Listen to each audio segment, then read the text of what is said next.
This is for philosophical and educational purposes only, not financial advice. Why are you so afraid of sitting still? It is a simple question with $1 billion price tag. We are performing a psychological audit on a crime scene where the victim and the perpetrator share the same skin. The case file is titled, "The stock market is designed to transfer money from the impatient to the patient."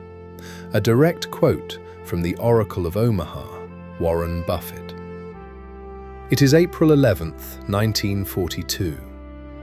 A young boy in Omaha buys 3 shares of City's Service for $114.75. The world is at war. The news is a cacophony of fear. But that boy is starting a clock that won't stop for 80 years. Fast forward to the present. Most of you are trading your life for a ticker tape that doesn't know your name. You are the active. He is the patient. And the money is flowing in one direction, away from you. I'm going to show you the phantom itch in your brain that makes you sabotage your own wealth. And by the end of this investigation, you'll realize that the person you've been trying to beat in the market is actually the one looking back at you from the mirror. The city is full of noise, but the math is silent. There are 2 invisible principles quietly overseeing this universe. They don't care about your social status or your political takes. They are compounding and entropy. One builds, the other breaks. Compounding is the engine of exponential growth, paying interest on interest until a small snowball becomes an avalanche. Entropy is the tax. It is the measure of randomness and decay. Metal rusts, food spoils, and portfolios left to the whims of the impulsive wither away. You think you are investing when you check your phone every 6 minutes, but the median investor today spends exactly that much time researching a stock before hitting buy. 6 minutes. That's not a strategy, that's a nervous tick. In the 1960s, the average holding period for a stock was 8 to 10 years.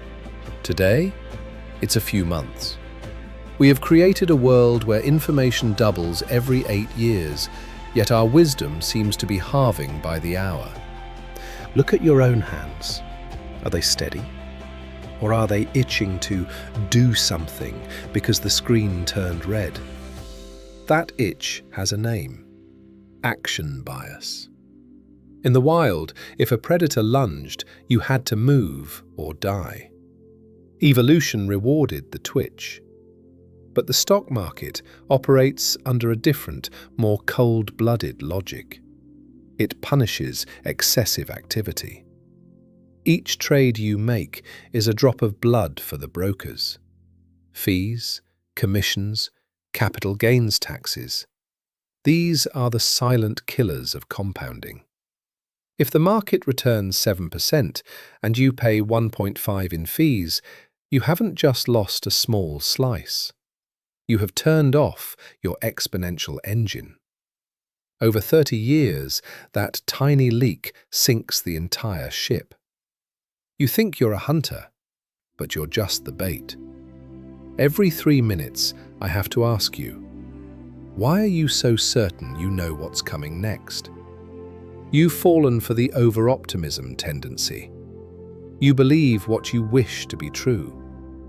You think you're in the 1% of day traders who actually make a profit after fees.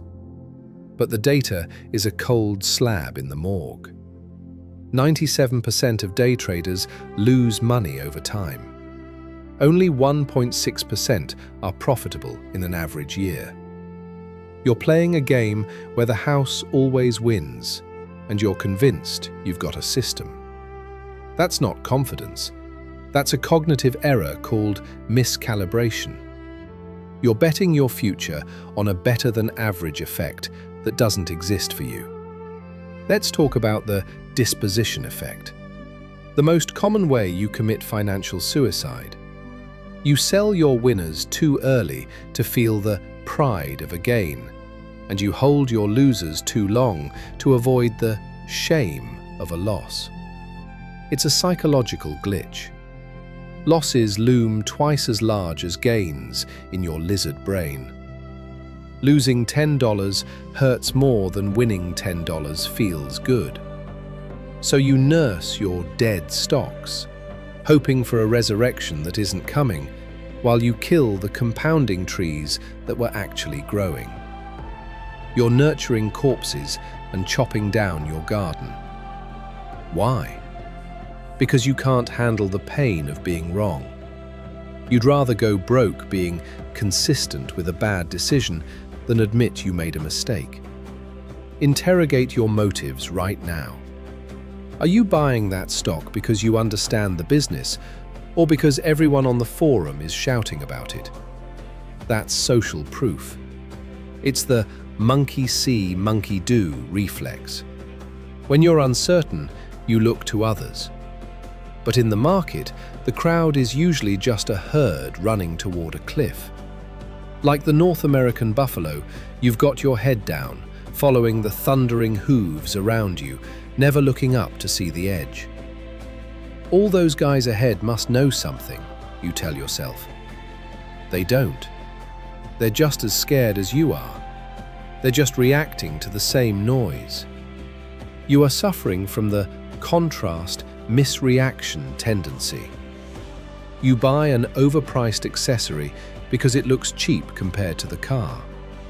You buy a bad stock because it looks cheap compared to its all-time high. But price is what you pay. Value is what you get.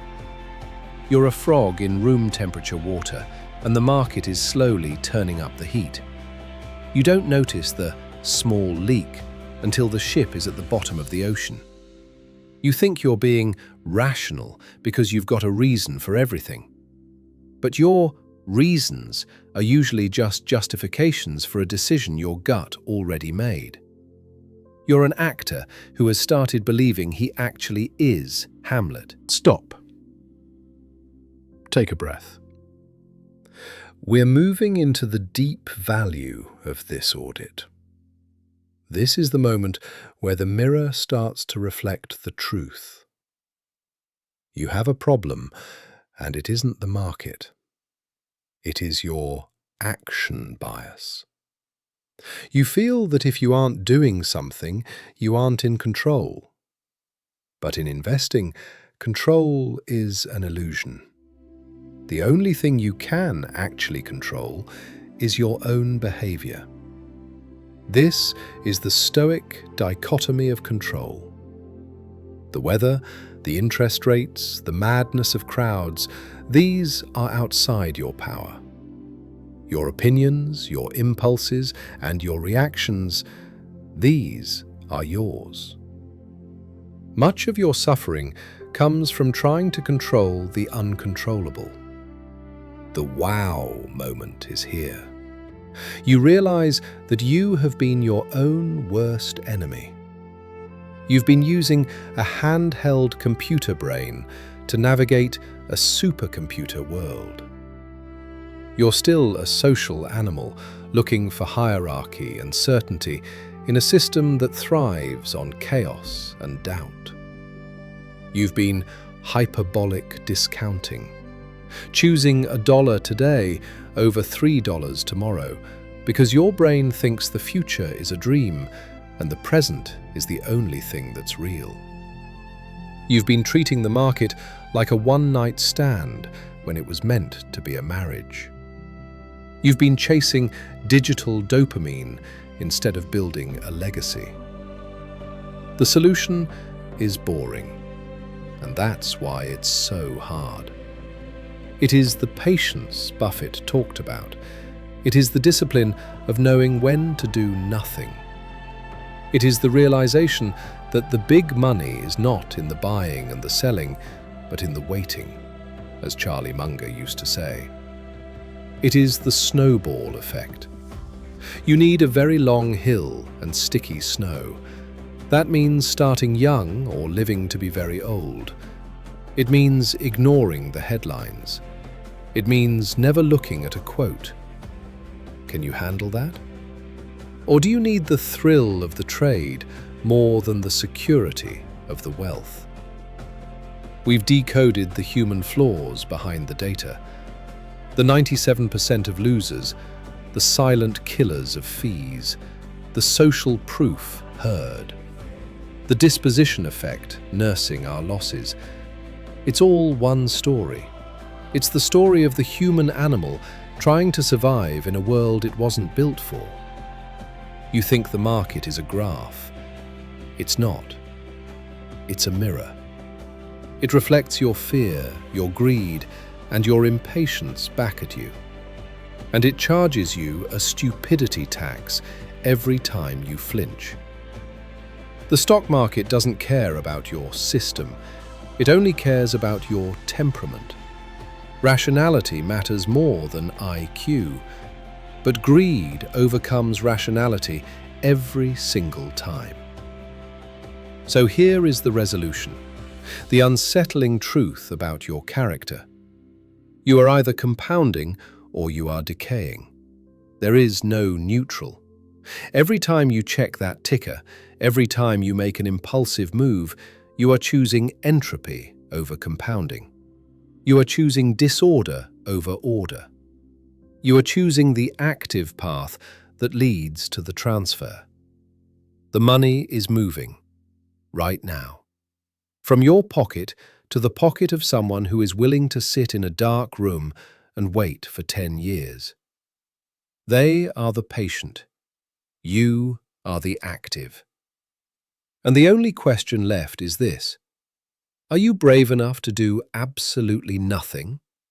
Or are you just another name on the donor list for the people who actually know how to wait? The clock is ticking. What will you build before time and entropy reclaim it? Your behavior is the only thing you own. Are you going to sell it for a 6-minute high? Or are you going to wear the sword of truth? The choice is yours, but the market is waiting for you to blink. Will you?